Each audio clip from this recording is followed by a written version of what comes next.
For those who seek adventure, this is the Buffalo Roamer Podcast, sharing the people, places, and moments that make a life on the loose worth living. The thing that's going to stick out to you most is when they open up that plane door. The cold is something like you've never felt. The jungle's so thick, even if you had a machete, you couldn't get through it. There's a huge blonde grizzly bear. And when it saw us, this thing put its head down, stomped on the ground, and hissed like an alligator. I just crossed this brutal stretch of desert, and I was really suffering. I'm your host, Will Collins. I'm an adventurer, outdoorsman, and roamer of wild places. I've backpacked the Brooks Range, rafted the Grand Canyon, and have canoed from source to sea, both the Mississippi and Yukon rivers. I live for adventure, travel, fresh air, and diving into the unknown. And now, I hope to share my passion with you on the Buffalo Roamer Podcast. Here we go, episode 71. Thanks for tuning in yet again. If you're new here, thanks for checking it out. If you like what you're hearing, don't forget to subscribe. That way you get the latest episodes downloaded automatically. Helps the show to grow as well. Excited to announce a new sponsor for Buffalo Roamer Outdoors, and that is SREgear.com. They're a family-owned and operated gear shop for all your outdoor adventures in Black River Falls, Wisconsin.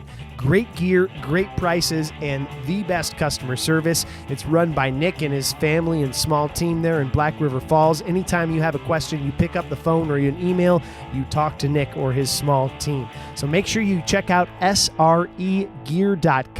Help a family business sponsors and supporters of the show here. Make sure you check them out before you go buy any gear from a big box retailer, and I'm sure that their prices will be better or competitive and the customer service unparalleled. That's SREgear.com. Today's episode also brought to you by Fischel Paddles, makers of fine handcrafted wooden canoe paddles. I love my Fischel paddle. I have a modified Ray Special. I searched out Greg Fischel because he makes the best paddles I found. That's why I originally connected with him, and now they're a sponsor of the show. I outfit all of my guided trips with Fischel paddles because I think they're the best. So if you want to use the best too, go get yourself one at FischelPaddles.com. That's FISHELL paddles.com, and make sure you tell him Will sent you. He'll give you a free paddle hanger if you mention that I sent you.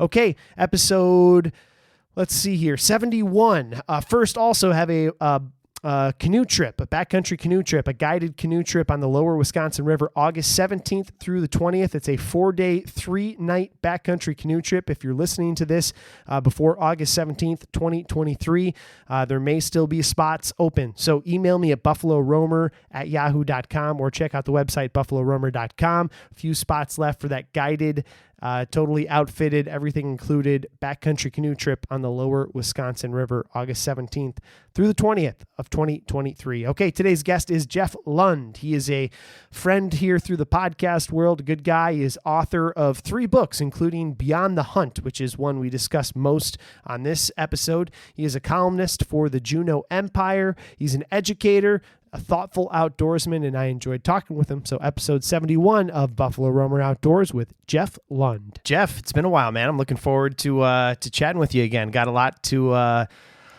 talk about. So first off, how are things up in Alaska? Thanks, man. Thanks for having me on. Things are pretty good up here. It's been sunny, darn near hot.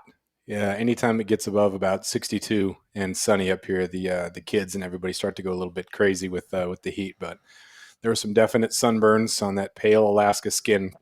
A lot of my students were first exposure to it of the year is always pretty rough. So a lot of my students were pretty burned yesterday. Classic Alaskan. The only thing you can do is complain about the sun after however long not having it. That's right. You go outside for about 10 minutes and you're okay. 11 minutes, you start to get red and everybody's showing it. But it's pretty cool. It's a pretty fun, enthusiastic time of the year. It's almost time to fish for kings, but you got crab and you got shrimp and you got spring bear going on. So it's a lot of fun. Cruise ships are in town, but it's just a great time to be up here. That's awesome, man. I love it. Well, I got a lot to talk to. First off, I just want to dive right into it. Your new book, Beyond the Hunt. I was privileged to get a pre-order or a pre-final edit, and I'm ashamed to admit that I did not give you the feedback that I'd hoped for. So I'm sorry about that. That's fine. Fine. But I really enjoyed the book and I enjoyed picking through it. And I enjoy your style of writing too, because your previous book as well, A Miserable Paradise, I read, and that one was roughly about COVID times in Alaska, your experience. And I really enjoy your style of writing because I find it to be just kind of straightforward, and it reminds me very much of a newspaper columnist, which you are, for the Juneau Empire. And I always appreciate that kind of writing.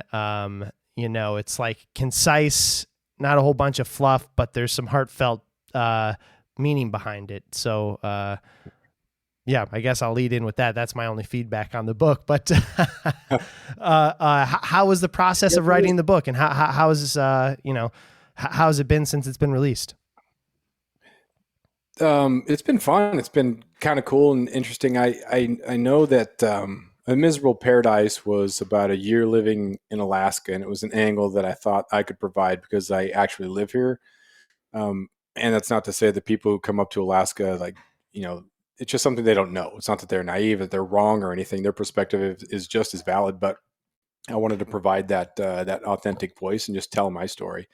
And then same thing with Beyond the Hunt. There's just a lot that's left out, and there's a lot of stuff that I think about when it comes to hunting that it's out there kind of or alluded to, but I really wanted to write specifically about that. So when people talk about hunting being conservation, I wanted to kind of explore that. When people talked about, there's a lot of DIY opportunities, and there's a lot of, podcasts about hunting, and there's a lot of content about hunting, and there's a lot of content about DIY.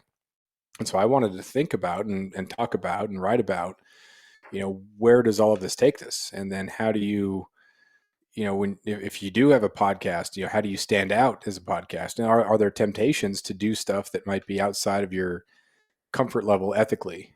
Same thing with videos, and how are we portraying hunting, and what impact does that have on people? So there's hunting stories in there, but there's also a lot of just thinking about all of it. The mentorship, the people who mentored you, the ethics that are taught to you.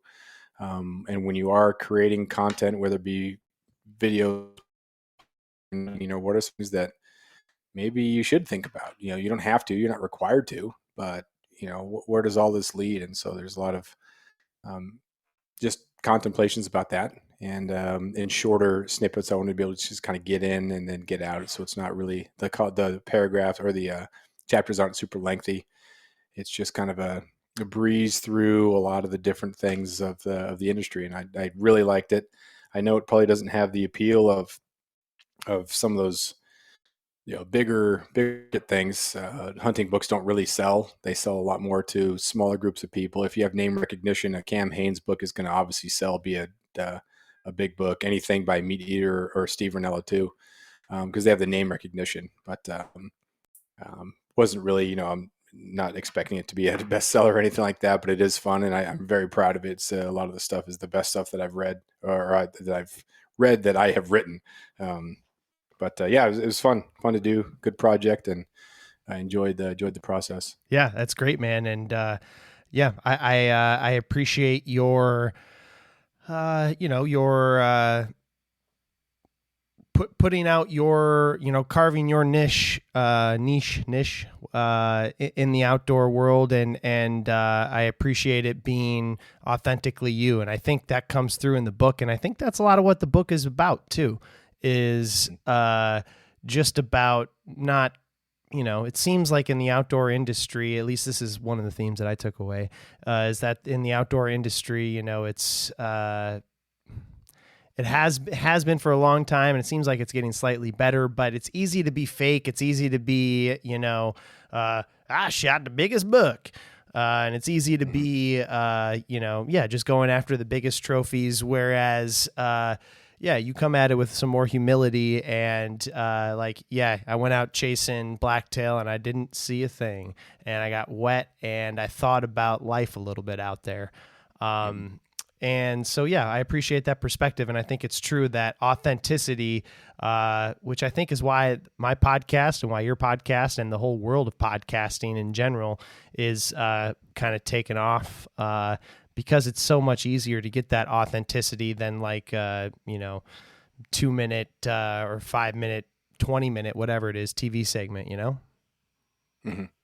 Yeah, there's a couple things about you mentioned the authenticity, and I think in literature, it's called being whether or not the narrator is credible, or what sort of bias the narrator might have in there that makes the narrator uncredible. And I think not credible. And in the outdoor content realm, I think there's a lot of lines that are readily accessible to us, and we can create these characters or create who we want to be rather than who we actually are, and hide behind authenticity, or hide behind, well, I'm a hunter, so that means I'm a conservationist, but that's not necessarily true. And to dig deeper into what these motivations are, not to second guess and not to call anybody out, but just things that we should probably consider, and just being honest with yourself, because I think that has a tremendous impact on the product. And while you think it might be about going on this hunt, saying it's only about, just getting out there, but what you're conveying to other people could be something totally different, because you're not really reflecting on what your motivations really are. And so if you're curious as to why people aren't really buying into it, or you're getting this flack, or you don't have that feel of fulfillment, that could be because you've created this performance, and it's not fulfilling, because it is all about the kill. It is all about the rack that's going to go on the wall, and you're lying to yourself and saying that it's not. And if you do want to go to these places and, get grand slams, or get whatever deer slam or elk slam or whatever, then that's fine. You just be unabashed about it. Say, I want to kill an elk in as many states as possible. There's nothing wrong with that. You're obeying the rules, the laws, you're getting their tag, they're doing that. You don't have to fake the pursuit or fake that it's not important to you. And I think that's part of the thing, is that people just want to stand out in a certain way as the biggest, baddest hunter ever. And I think that does it. Tell you, if you like to go all these places and do that, then tell that story rather than create this persona or be someone that you're not, and say that you're being authentic, but really you're just creating this character of someone who you want to be. And it's not all that. I teach high school English, and high school kids are insecure and fake, and adults are the same thing. Just because we're older doesn't mean that we're more mature, we have anything really figured out. You see a lot of that insecurity that plays out. So That's funny. Again, not to judge anybody. Just because I don't like something doesn't mean that it's bad. So I hear you. And I talk about that as well. What do you think the root of some of that stuff is? Do you think, how old are you, if you don't mind me asking? I'm 42. Okay. I'm 31. Do you think this was a problem, I don't know, 30, 40 years ago in the hunting world or in the outdoor world? And do you think it's a problem now, I guess? I think the biggest difference now is we have a different outlet for that ego or that subconscious. Whereas before, people have been telling fishing and hunting stories forever. And so maybe you had the uncle, you maybe had someone who was telling you about the old days. It was in this group of whoever was around. And so if it happened to be a Friday night and you're hanging out with your buddies and you're telling stories, like, that's a fun community environment. And you're telling the people that are within your friend community. Whereas now with social media, the opportunity to make content and stay relevant it's unsustainable. And so we get this content creation of, this is me walking to get something from the snack machine, and I'm going to do something to make it a little bit different, And so it's like this constant need for attention, I think, can be unhealthy, because you're trying to stay relevant. You're trying to get eyes, you're trying to get clicks. And I think we can say it's just, you have to market yourself. And yeah, you do, but there's meaningful content and there's just nonsense content. And there's this need to be seen, this need to be liked, this need to be whatever, that didn't exist before because it couldn't, because we didn't have social media. On the flip side of that, social media has provided a great opportunity for people to tell good stories and for people to connect. And you don't have the gatekeepers that you did 30, 40, 50 years ago, when you'd try to write for a Field and Stream magazine or one of these big magazines and you'd get rejected, or you wouldn't even get a response. There was only a couple ways that you could make it through. If you were trying to make a show, you had to pitch a show to someone, and there was a major monetary requirement. But with YouTube and with, even just reels and things like that, it's so great because so many talented people who really work at it can break through. There's not an editor that's going to say, yeah, well, because editors make their own decisions all the time. Like, how many famous books were rejected 15, 16 times because one person was like, not really sure we can market it, or it's too this, right, or too that. there's no gatekeepers. You can do what you want, but with that comes the need for attention, and it changes us. And what do you think? What's the rub with? Because it is thrown out so often now, and I hadn't thought about it too much until your book and until this conversation of the hunting and being a conservationist, because that is one of the drums that's being beaten in the hunting fishing community. And there's truth to it, but I'm curious what the rub is, or what your thoughts on that is from your perspective. Yeah. Again, not to judge people, but just something that we should probably think about is if we're recruiting new hunters because we need more revenue, and then people who understand what hunting is and how the predator prey balance is something that's very, very important. If we need people who understand that, if we just recruit any sort of hunter, and rather than someone who is able to articulate what it means to procure your own meat, what it means to eat that healthy meat, to get it yourself, to provide for yourself, to pass that down to someone else and mentor someone in the ways of, hey, this is important habitat. When you don't take out all the deer, you only shoot this deer, and you cook everything from the deer, and you understand how nature works together. If we just recruit people for the money they're going to spend on tags and travel, we might be recruiting more people who want attention, and they're going to take a picture of themselves with a dead turkey in a Taco Bell drive-through, which is going to be, opposite of kind of what we need. And there's this idea out there for a lot of people that hunting is an old thing that we have evolved past, that we don't have to should grow our food. And we're so far removed from that necessity that used to be such a huge part of the culture. You had to go out and you had to get your food. You had to hunt. You had to gather, and you had to work for it. You go out there and you appreciate the fact that you're not just going to the store to get your meat. Like, you are hunting this deer. You understand what it means to take a life, and that's a massive, massive moment. It's hard to not get overwhelmed when you come up on the deer or the bear or whatever it is that you took, because you're excited that this is your meat and you get to take it home. But also, this thing was a cute little fawn that you may have seen on the side of the road once, and you thought, oh man, that is cute. And then it grew up, and then you killed it. That's a big thing to do. That's something that you can market, but it doesn't exist just for you to make money off the film of you shooting it. Amen. And there is something about, and it's a weird thing to say. When you do hunting is fun, people think that you enjoy the killing of the animal, that you're some sociopath or something. But I proposed to my wife on a hunt, and we hiked. We rode bikes 5 miles up this hill, and then we hiked in another 5 miles, and we camped, and we're outside, and we're beyond cell phone range, and we're out here, and we're looking at deer, and we're seeing where they go, and seeing where they live. We're seeing how everything works together. And then took the deer, and I proposed, and she said yes, and we hiked it off the mountain, and then we had just this fresh, great meat. We're still taking meat out of the freezer from the last year, and I got some caribou, and it's just such great, healthy meat.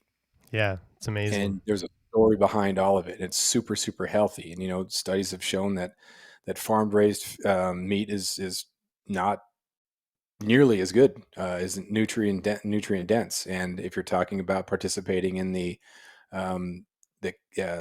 farming industry, or participating in the beef industry and the methane and everything, well, this is a way that you can not participate in. If I go out and I get my own deer, then my meat isn't being farmed at those massive methane areas somewhere. It's not,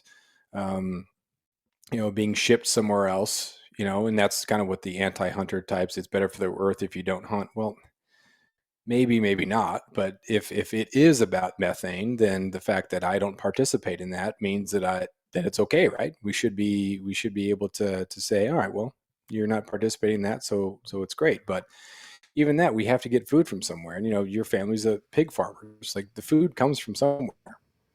And so if you're getting your food, if you're buying your food, you should be able to do what you want. You should be able to support the businesses, the companies, and understand that life is really, really complex. It's not as easy as a as a meme you see, or something that you like, or a post or an article that's very, very one-sided, that puts farming, that puts the meat industry, that puts hunting in bad lights. And so understanding and being a good representative, and not just saying, "Oh, I'm a hunter and we're all hunters and all you people are whatever."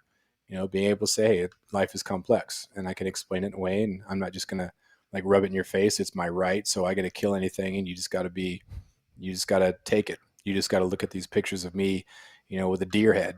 It's just, that's not beneficial. It's not helpful." So yeah, couple thoughts on that. I'm going to interject a couple thoughts. One is that it's interesting. I was thinking about this recently as well. Is that I'm a farmer, pig farmer, and also an outdoorsman. And I was at a wedding recently, and it's so funny. Most people don't know a farmer. If you would have gone back one or two generations, it's so funny the looks I get when I tell people, you go around the table, "What are you doing?" And I say, "I'm a farmer." They're like, "Farmer, really?" And it's like you go back two generations and everybody was farmers because you had to grow and eat somehow. And if you weren't doing that, you were white collar and, paying the farmer. And I was sitting at this dinner table, and the guy across from me, nice guy from the city, and we were eating, and, he's like, "Oh, so you're a farmer?" And he's like, the typical stuff. It's like, "Oh, they come in so cute." And I'm like, "Yeah, they are cute," and blah, blah, "Don't you get attached?" And it's like, they're cute and, and they're great, but, no, not really. And then he's like, I just couldn't kill them. And I was like, "Well, I typically don't. We sell them to the butcher." But I look at him and he's eating chicken, and I'm like, "That thing was alive not long ago." I was like, "Somebody had to kill it." And he's like, "Yeah, but I just couldn't do it." And I'm like, "I understand that, but that doesn't mean that you should degrade somebody who did it for you." It's just, it's interesting. But also, that's the important thing. If you're the representative of that, if you're the first farmer that someone has encountered, or the first hunter, that could be an important interaction, because if they think that all hunters are this or all farmers are this, you might be that person that like changes their mind, or at least says, "Okay, I still couldn't kill the pigs. I still don't want to hunt, but at least I get it, and I'm not going to be antagonistic toward it." And I think that's an important thing to have going forward, is this understanding that life is complex, life is way someone else's life, and being willing to be a good representative of that rather than just playing to the crowd, I think is important. Yeah, 100%. Yeah. And it's just, it's being authentic too. And also, I think people are just so removed from the process. Hunters understand it, farmers understand it, but, most people don't. Most people have never really laid their hands on food before it has been, served to them. They don't understand the process of life, which also ties into the next point that I wrote down when you were talking is, for me, it's interesting because I consider myself an outdoorsman, right? And I grew up hiking, and my family would go out west. We go out to Colorado for vacations, and hiking, and what else? Biking and backpacking and all that kind of stuff. And it's amazing, and I loved the outdoors. Always loved it. Canoeing, kayaking. All through my youth. And then as I got older and I got into hunting, and I kind of realized, because I always looked up to the outdoorsmen and the true outdoorsmen and women who understood nature and who understood, because as somebody who was hooked on it, when I would go on a backpacking trip, it's like, why is the east facing slope, covered in snow and the other side is clear? It's like, Mm-hmm. And then someone's like, "Oh, well, that's because the way the sun hits the slope." And it's like, "Oh, okay, that makes sense." And I always enjoyed picking up those things. And I learned when I started getting into hunting and more into fishing, the people who understand the ecosystem and nature the most are hunters and anglers, and around me, trappers, and your blue collar outdoorsmen who understand the cycles of life and understand the cycles of nature, and can look at a hole and tell you if it's a mink or a beaver or what track what it is, as opposed to the backpackers who I still love and I still do it, backpacking and canoeing, but there's just not as much connection to the land that the hunter and angler has, I think.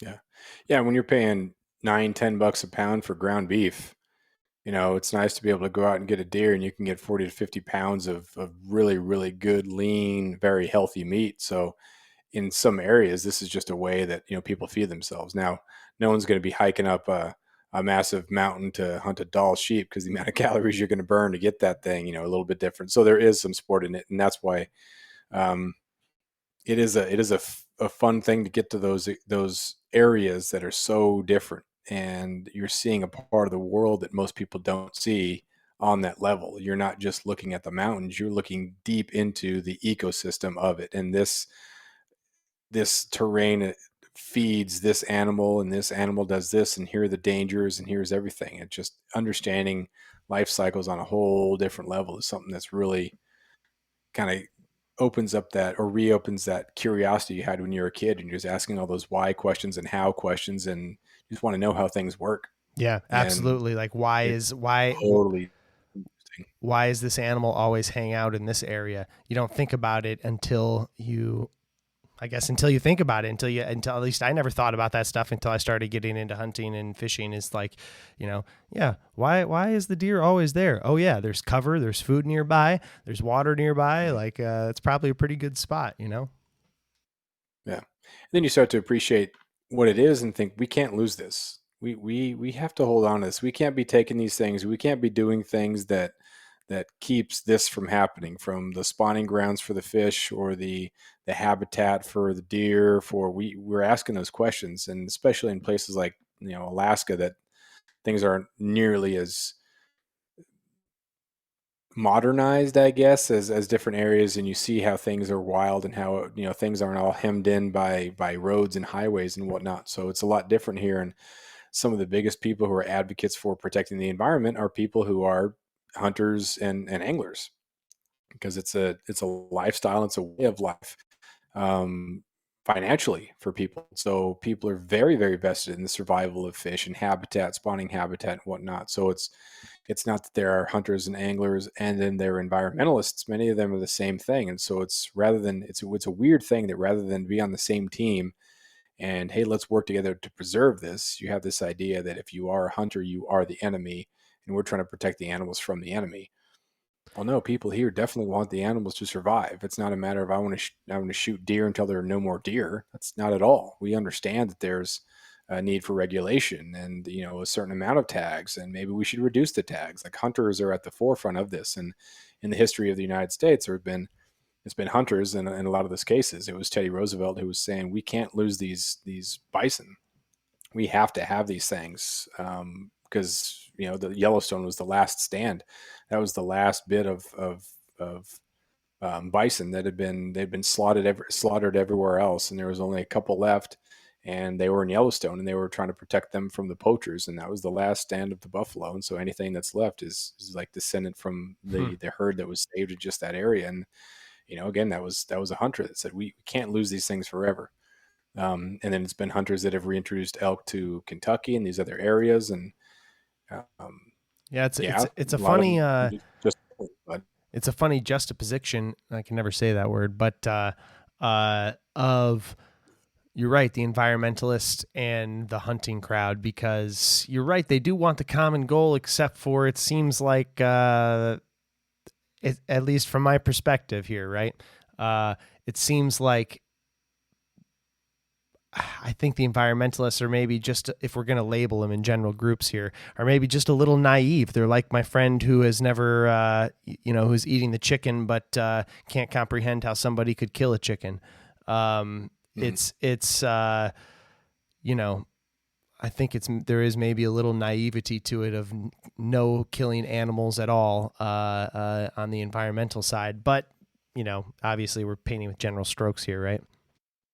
Yeah. And I think it does make sense too. And I think it's when hunters admit that, yeah, it is interesting that we want these animals to survive. We love these animals. We love watching them, and we want to kill one, eat it, and maybe put its head on the wall. That is a weird thing. kind of. It is. And it's okay to kind of admit that that's, right behind me, there's some antlers, a memory of a buck, and hiked to the top of this mountain by myself. And that was the first one that it was like a big old expedition by myself, and the biggest buck I had shot to that date, and just an unbelievable memory. And the amount of like self-esteem I get from being in the wild and being able to handle that and having what it takes to be able to retrieve that. And like, wow, I'm not that far away from, descendants from people that had to do this for real. And Steve Rinella had a couple good quotes when there was a vegan who went to his book signing in New York. I don't know how long, I'm not sure which book this was, but it was,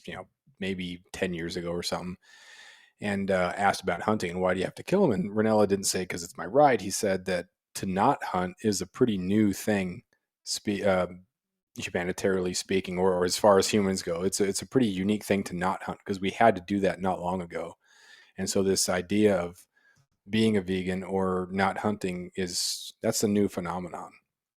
And that's a good way to answer it. That's a nice way to say that it's new. We live in a time where if you don't want to eat meat, you don't have to, and we shouldn't begrudge people for not eating meat. And I understand your perspective, and I get that you think it's kind of weird that I can love an animal and kill it. And yeah, okay, I can see where you're coming from. I'm not going to stop doing it. You're not going to guilt me into not doing it, because I love the experience. I love the meat that I'm able to provide my wife and I love the feeling of being healthy, and I love training and getting up the mountains and doing all that stuff. So, we don't have to agree on everything, but we can at least be cordial and understand each other. Yeah, totally. And yeah, it's funny how it works. I completely understand where you're coming from and agree with your sentiment. Hey, it's Will here. I want to take a moment to let you know about our show sponsor and partner, Fischel Paddles, makers of fine, handcrafted wooden canoe paddles.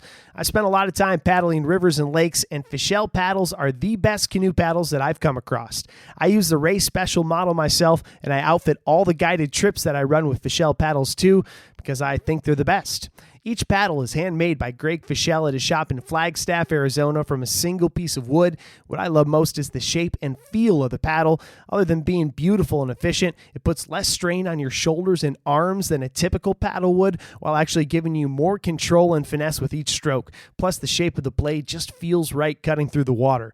All paddles are customizable, from the type of wood, whether that's cherry, ash, or maple, to laser engravings, and my favorite, which is the leather strap that Greg pins around the shaft so that it doesn't get beat up as you run along the gunnels, prying off or doing the J-stroke in the back of the stern there. So go get yourself a Fischel paddle now and feel the difference. Use the code WILL at checkout. That's WILL to get a free wooden paddle hanger with any paddle purchase. That way you can show off and organize that new handmade paddle. Check them out at FischelPaddles.com. That's FISHELL paddles.com.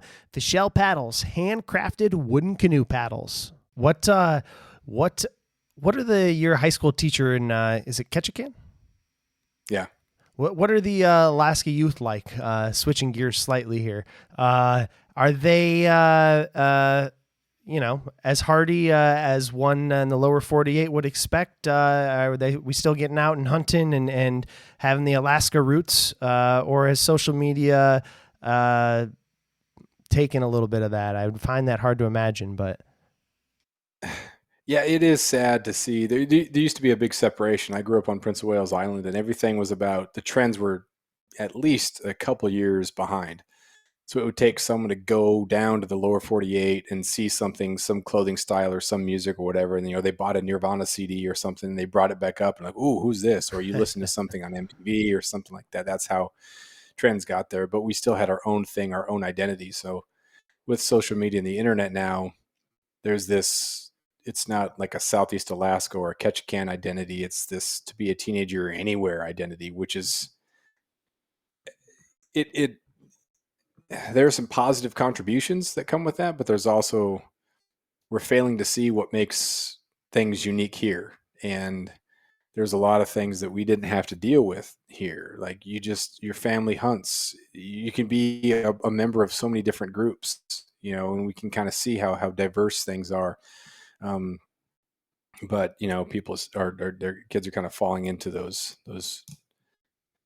TikTok norms. Yeah, yeah, and that's kind of unfortunate. But my first year when I was teaching up here, 2014, um, one of my journalism students asked me if I'd killed a bear, or no, I killed a bear, and she said, "What took you so long, Lund?" I killed my first bear when I was 10. That was pretty funny because she was a star of the debate team, and she was, didn't hunt anymore, and she was, 4.0 student who's going to go off to college, and she actually works for the EPA in DC right now. So just a high flying, excellent student. But even she, you know, she had hunted, and a lot of these kids are hunted, and it's not something that, oh, you're a hunter, so you're in that group. It's like, yeah, they all go out Yeah, it's a and lifestyle. hang out, or they all fish, or they know someone who does, and so that's not a separator. When I was in California, sophomore wrote a paper about how the thing she loved to do most in her life was hunt elk with her dad because it was time with her dad and it was hunting elk, and it was vitally important that she did not tell her friends because she fit into the cheerleader type, and she was afraid that her friends would judge her. And that's teenage insecurity and whatnot, and that's not, not all California kids are like that, but it just, I think, exemplified that idea that I have to fit into this category and I have to fit in this category wholly. And by the time she was a senior, she said that, yeah, she told her friends, and they didn't care, like, oh, that's cool, whatever. But just the fact that there was that temptation, or there was that need that to keep that part of me safe and protected and hidden. I don't want to tell someone because I'm afraid of how they're going to judge me. So it seems that there's a lot less of that here, which is really comforting. You can kind of do your thing. I think another thing that really makes these kids hardy and maybe even more prepared for the real world is right now we have cruise ships in. So we have 4 or 5 cruise ships. So between 7 and 10,000 tourists come in almost every day this time of year. The population of Ketchikan is about 12,000. So we're almost doubling the population of the town. But the student jobs here during the summer are working as dock reps. So they're organizing tourists as they come off the cruise ships. They're getting them in the right line to go on the right adventure, whether it's a flight seeing in misty fjords or fishing or whatever. And so, like, you're dealing with adults, you're wrangling adults, you're making sure that you're on time, you're getting to where they need to go. It's such a your communication skills, your organizational skills are so much better. Kids who are cutting fish, they're at the docks at 3, 4 o'clock in the afternoon. They're cutting the fish, they're backpacking the fish, they're getting them in the freezer. Then they have to come back at 2 or 3 in the morning because they have to wait until the fish are frozen. Then they can box them, and then as the group is leaving to leave the next morning to go home, and these aren't people off the cruise ships. These are people that are staying at the lodges and whatnot. So you cut the fish, get the fish in the freezer. You have to wake up at 2, 3 in the morning to box all the fish so they can be ready for the guests when they check out to get on their Alaska Airlines flight to go home. So, a 15, 16-year-old has that as a summer job. I That's mean, the great. skills that you're learning, it's just so much different than a kind of a lame, the old stereotype of flipping burgers or whatever. So some of these kids are just so resilient, and so impressive as far as their communication, their organization, and their just adult skills go. Kayak guides, a 16-year-old kayak guide. That's awesome. Like, come on, it's Yeah, crazy. sounds like a great summer job too. Yeah, yeah. How Alaska and Ketchikan is unique, but I'm curious about your perspective in California too. Like getting kids outside, obviously in Alaska, there's tons of opportunity, but kids are still kids. I'm curious about your perspective on opportunities for high school age, or how do kids get outside, and what, I guess, are there enough opportunities for them to get outside, and where do you see that kind of trend going? It is a little disheartening to see some kids who just they don't really care about going on hikes, walks, hunting, fishing, hiking, anything like that. And so it is kind of sad to see them just inside. They don't have those self-sufficient habits. And if you want to play video games, fine. If you want to be a video game engineer, if you want to, it doesn't matter. Whatever your future is. But we know that it's such a healthy alternative, and we know that being healthy is such an important part of whatever you're going to go into. So if you are in shape, if you are healthy, if you have good habits, that's going to make just your life better. It was really encouraging during the pandemic when everything was shut down. There were kids who would go fishing together, like in different kayaks. So they'd kayak around and they'd go halibut fishing kind of together. So they were, they had the social experience, and it was outside, and they knew that they could meet up outside and hike near each other. So they found ways, and the way that they could meet, the way they could maintain and cultivate that friendship was outside, and it was so great to see that, and they were able to be much more resilient than people in areas that were locked down and couldn't go to parks and whatnot. So I think they really saw the value in those opportunities outdoors. But kids are kids, and some kids don't like the outdoors. They don't want to go for a walk. They don't want to go for a hike. They're not really interested in that, and that doesn't mean they're destined to be losers. But there is something about getting your 10,000 steps. There is something about being active and getting the sunlight, the vitamin D, especially up here, because you're deprived of it a lot. So Oh yeah. to be able to get out on these sunny days and have be pretty routine is an important thing. And um, it's so accessible here. I think we take it for granted. But like on the drive home, you can see whales sometimes. I mean, it's just like you're right on the coast, and you're seeing nature, you're seeing that. And so I think even if kids don't go outside, they might be in a better kind of reset because their trip home on the bus or their drive home is along the ocean. Yeah, you're You're immersed in surrounded it. by trees. It's not the city. Yeah, it's not skyscrapers. Uh, Yeah. Funny, made me think about when you said kayaking during COVID and halibut fishing. I was hiking. I'll never forget it. It was like the first time that the governor of Illinois came down with the COVID proclamation closing everything, and we were hiking at a popular state park, Starved Rock State Park, and there's a big popular boat ramp right below the park there. And there was a fishing tournament going on that morning, a sauger tournament, and there was like 60 boats out there, big tournament, and bass fishing boats, walleye boats, and I saw the DNR there earlier in the morning and was talking to him about the tournament. Yeah, big tournament, blah blah blah, and then we're like leaving the park, and there's like a ranger at the gate, like ushering people out. And then we get to we go to a brewery afterwards, after the hike, and we sit at the brewery, and like all these people are filing in. And I guess as soon as the governor came on, closing everything down, it included state parks. So they kicked everybody out of the state park from hiking, and they literally had a DNR boat go out and kick all of the boats off of the river in the fishing tournament. So there was like a 4-hour wait at the boat ramp as 60 boats are trying to, back out. And it's like, what are we doing here? It's just crazy. Yeah, and I remember March and April being kind of weird because we were figuring stuff out. But it did seem like it was fairly obvious pretty early on that being outside wasn't going to be a problem. And so that's really unfortunate that so many people, that curiosity of going outside and playing was disincentivized to the point where maybe, it became really impressionable for certain people. And so you have that generation of kids who, weren't taught to, hey, just walk it off, go outside, just play.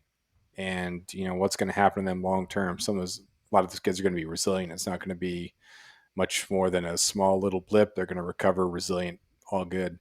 But for some kids, some adults, it's going to be, that will be the thing that maybe turned their life, and everything hinged on that in a negative way. And that's really sad and unfortunate, because those sort of outdoor habits and coping, so you're not looking for someone else to make the conditions perfect so that you can be happy and you can succeed, because if you're waiting for that moment, it's never going to come.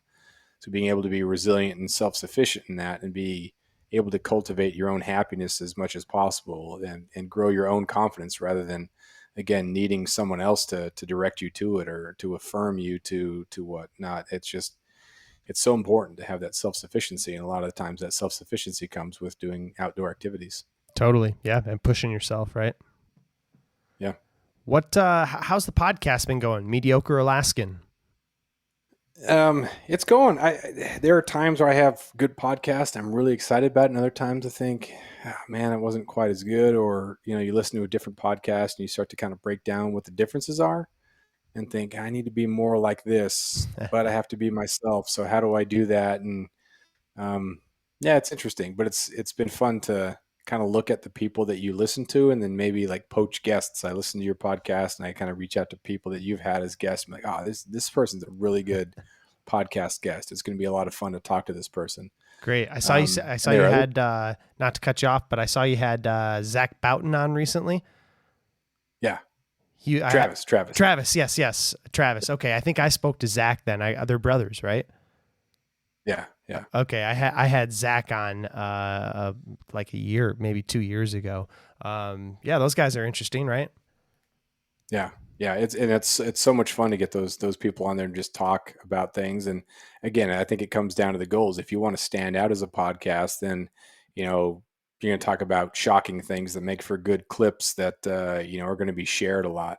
But if you just want to have an honest conversation with people, if that's the main goal and that's going to be fun and happy for yourself and grow within that, that's important. But as is the same thing with YouTube videos and writing stuff, like you can try to make it shocking and say offensive things or stuff that's going to get you attention, but then I don't know, what is it becoming? It's more about the attention that you're getting rather than providing some sort of insight or some sort of value. It becomes about how I can leverage this podcast into making money, or so I don't have to have another job or something like that. And I think some people who start off with that attitude, you can kind of smell them a little bit. Totally. And same thing with videos. People are making some YouTube content and like, oh man, this seems a lot. And I could be wrong 100%, right? You never really know what the person's intent is, but you watch something and you're turned off to it because it smells like someone who just really wants to be sponsored and wants to really have, money or be a name in the industry. And that seems like it's the main goal. And it's hard to hide that sometimes. And I will admit, when I was early on in the hunting thing, got really excited about writing and got really excited about podcasting, the opportunity. I'm like, what if this takes off and what do I have to do to, like, dude, just calm down a little bit. And I write about that in the story about I had to define what this was going to be for me. And I had to be okay with, I'm just going to be honest with myself. I'm going to just have conversations with people I want to have conversations with. I'm not going to try to chase down the biggest names so I can seem like a big name because I've had all these big names on there.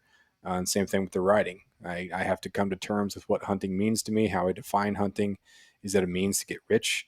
Is it a means to make my name a big name? I'm the next Steve Ranella, or I'm going to hunt, I'm going to write about it, and I'm going to be happy and content and then see where that takes me. Because otherwise it's going to be disappointing. I will look at my podcast numbers. I'll look at my downloads. I'll look at my book sales. I'll look at my everything else, and I'll be disappointed because I'm not where I thought I would be. I want to get better. Always look at getting better, always work at different angles and improving your craft 100%. It's not about being complacent and giving up and just, half-assed effort and not, just, it is what it is. Like, you have to grow, you have to get better, keep working on it. But, that not being the main thing. And I think that's an important thing to go forward. Yeah, I hear you. And I appreciated reading your book and coming across my own name in the podcasting section. And I think it was under a similar sentiment. I forget what, but you have a chapter here in about podcasts and similar sentiment being that, yeah, it doesn't have, you don't have to, make it a full-time gig. You don't have to be Steven Ranella. You don't have to kill a buck on every mountaintop. And you don't have to travel to all 50 states and 7 continents to have value in this sphere or in this niche. You can just, be your authentic self, and sometimes it'll resonate with people, right? Yeah. Yeah, I want to be happy with the people I talk to. I don't want to be, I had this nobody on. Really, I'm trying to land some big name, and I'll just have you on in between. You don't matter as much. I think that can, I talk to real people. I think that's a lot more fun, especially the people who I'm in the same sort of boat with, like having a full-time job and working, and then, living in the place, doing the thing, rather than someone who's, sponsored people, talking to sponsored people about all their sponsored hunts, which is fine. Good for you for getting sponsored. You worked your face off to be able to become marketable, to have the skill, like, not begrudging those people at all. But I just like the people that represent a part of the hunting that is underutilized, maybe underappreciated. We're just the consumers. We're the ones that make Steve Ranella rich. We're the ones that make, Randy Newberg rich, so stories should be just as valuable. I mean, we're the ones that's funding all that stuff by our clicks, by our, buying the gear. So Yeah. Amen. Um, Another thing that I always try and tell myself too is, 1,000 real fans versus what is the, I'm sure you know this, right? Is it 1,000 real fans versus 100,000 fake fans or whatever it is? But basically, you don't really need a large, huge following in order to have financial or just any type of success with some sort of niche creative product, whether that's podcast, books, whether that's art, whether that's knitting, whatever it is. Like if you are authentic and you have, people who are dedicated to what you do and appreciate what you do, like, you can do okay and get by and make a go of it at least. Rather, it can be daunting to, think about, 1 million downloads or, 100,000 downloads or whatever it is, whatever that milestone might be. But, you don't always have to have that in order to make a difference. And, I guess that's kind of the theme of one of the conversations tonight, right? yeah. I think there was social media, a lot of following, so you're 15, 20, 25,000 followers, but then you could buy your followers. And so I think it became that doesn't really mean much. You have 20,000 followers. How many people actually like your photos or even following it? But it's just like this fake, it's not a real indicator of the value that you provide.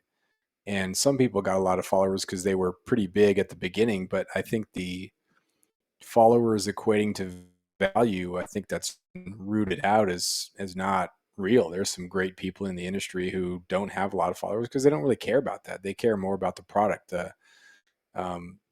They want to make a great film and they want to be good with their families. Travis was talking about how he was making a lot of films, but his main job is to be a dad. And that's such an admirable thing, that this is my priority, is to be a dad, is to be a husband, or even a wife, like they're women hunters who are absolutely crushing it. And they're not like good hunters for women. They're legit good hunters. And I think there's kind of a condescending sort of line sometimes with that. But you start to look at other people too. And I got a buddy over in Prince of Wales who, whenever like Stone Glacier or someone wants to come up and do a film, they're like, hey, they talk to this guy, and he has a pretty decent following, but he doesn't market himself. And he was in the Stone Glacier film and talked about how he's a full-time fish culturist and he's a full-time dad. That's the main thing. He's not a guy who's trying to sponsor it. He's not a guy that's trying to, but his skill and his abilities as a filmmaker and as a hunter are recognized and respected. And I think there's a lot of people who value more the respect and the relationship of fewer people rather than a whole bunch of nameless people who happen to follow. And I think people who are chasing the likes and chasing the followers are chasing kind of that old model, and they're chasing something that's never going to satisfy them, but be able to have good conversations with real people. And if you talk to someone on a podcast, like if you were coming to Alaska, but dude, come on up, man. You have that sort of connection. We're not leveraging a conversation for anything. Like I'm going to use you and you're going to use me. It's like, no, man, we're going to chat, and you feel like, if I'm ever down in your neck of the woods, I'd call you up and a big farm, like hang out, and that has way more value than, 100%. That has way more value than 10,000, 30,000 people that are liking something. 100% agreed. You do a lot of stuff. You got the podcast, which you do weekly. Is that right? Yeah. You got the podcast. You do. You're an author of numerous books: Miserable Paradise, Beyond the Hunt. Any more? Or are those the two? Those are the two. I wrote a book when I first moved up to Alaska, kind of about the move, and it's. I look at it now and think, man, I'm a much better writer. And so I'm really glad that I'm a much better writer. That's life, and my part friend. of me is like, I don't want to. Yeah, I don't really want to pitch the book. And there's a limit. There's only like 50 more of those printed books that are out there. There was the first run, and that was it. But man, it's not great. It's not great. But I'm glad I did it, because had I not done that, I wouldn't have done the other two books. But that was published in 2015. All right. Well, I'm adding it to the list then. So you're author of 3 books, as well as what are some of the publications that you've been published in? Fly Fisherman, right? The Drake magazine, The Drake. Alaska magazine, Alaska Hunting Journal, California Sportsman magazine, Mule Deer Foundation magazine. So, but mostly just the column that I write twice a month for the Juneau Empire. That's the main thing, and that's kind of what I was getting like at. writing So yeah, too. Twice a month you have a column in the Juneau Empire. I enjoy reading your columns as well. I've always liked reading. I'm a newspaper and news guy. I don't read many books, to tell you the truth, but I'm always reading columns, opinions, and just the latest news, whether it's whatever news site it is. And I always appreciate columns because they're concise. There's a point to them, and and they're kind of written like you're speaking to somebody, which I appreciate. How does the column go for you? Where do you get the thoughts for? Is it hard to produce 2 a month? And where do the theses, I guess you could call them, come from for these? There was a time when I was in California, I was writing the column for a newspaper, and it was a weekly column. And so getting outdoor ideas for a weekly column in California was kind of tough. And then it was an every other week, which was a little bit easier. But I think that's where it comes into, and I think this is when I started to really focus on all aspects of a hunter, anglers, or an outdoors person's life. We don't spend every day outside. You might call yourself a hunter, but if you're hunting 50 days a year, that's quite a bit for a hunter, which means that the vast majority of your days are not spent hunting, which means that most of your life is not hunting. And so if you are just shopping online or you're watching videos on YouTube, that means that you are a YouTube consumer. You're not really a hunter. And so there was a lot of other stuff to write about then when you open up the book and look at your life. And so that provided a lot of material to write about. Up here in Alaska, I mean, there's always stuff to write about. So I've been writing more stuff. I have a Substack. So I post stuff on there that has maybe a little bit more education stuff that wouldn't really fit in the Juneau Empire column. So I'm trying to keep that as a weekly thing. So I am writing something every week there, but just the ideas and, the newspaper column length of about 600 words lends itself to enough depth for a good story, but not so much that you get lost in the details. And that's one of the things I like about the book, the hunting book, is that everything is like the longest chapter is about 1,500 words. And so it's easy to get through. You can just read this story. It's in, it's out. It's pretty tight. It's pretty clean. And we've conveyed a thought. I haven't gone into a ton of depth, but it's just kind of, the way we think about things sometimes. We don't sit and ponder for 3 days about it. We give it a good thought, and then we move on to something else. And so I think it's an easy, quick read in that you're not going to get lost in a really, really long story. Agreed. Some of my favorite books are in similar ways. Sigrid Olson has a couple books. Thoughts from the North Country is one of them that I'm thinking of. That it's my favorite way to read, and even like a lot of some of the outdoor poem books, like what's the Yukon? You were reading Robert Service. Yes, on the Robert Yukon Service. River. Yes, exactly. Even like a lot of that stuff. Like it's just quick, It's like like you're saying, 1,500 words, a handful of pages, and it's a quick story. Boom, boom, boom. And then you're on to the next thought. And I liked how you said that. That's kind of how the human brain works. Because you're right. Yeah, we're thinking and then we're on, and we're thinking and we're on. But one of the things that I appreciate about your columns is that it's all centered around the outdoors. And I also like the title of it. I Went to the Woods, right? That's a reference to Thoreau, the Transcendentalist. Yeah. There you go. But I like that it's all centered around the outdoors and being in the outdoors. But oftentimes it's just I like to think of like if you were turkey hunting or whatever hunting or fishing and you're sitting with the back up against the tree. It's like you're in this beautiful place, but it doesn't necessarily mean that you're thinking about the outdoors. Mm-hmm. It's like it's just like sometimes life just hits you as you're in that spot, and it seems like your columns tend to convey that, which I appreciate. So I enjoy reading them. I imagine that it's got to be, if you're doing it every week and it's your job, I guess maybe it's not as difficult, but you always have to be, I would imagine, thinking and like jotting down thoughts like, oh yeah, that's something to explore. Yeah, I think it does. There's a good side and a bad side. Sometimes you start writing the story too early, so you're on the hunt and you're already like writing a column in your head, which isn't good because you got to kind of let things happen, or you don't have to look at those and what is this bigger picture and how am I going to convey or tell this story. But it also always has you looking for ideas and angles of things, which is just an interesting way to look at life. Sometimes it can feel like overanalyzing, but it also makes you kind of reflect on what you're doing.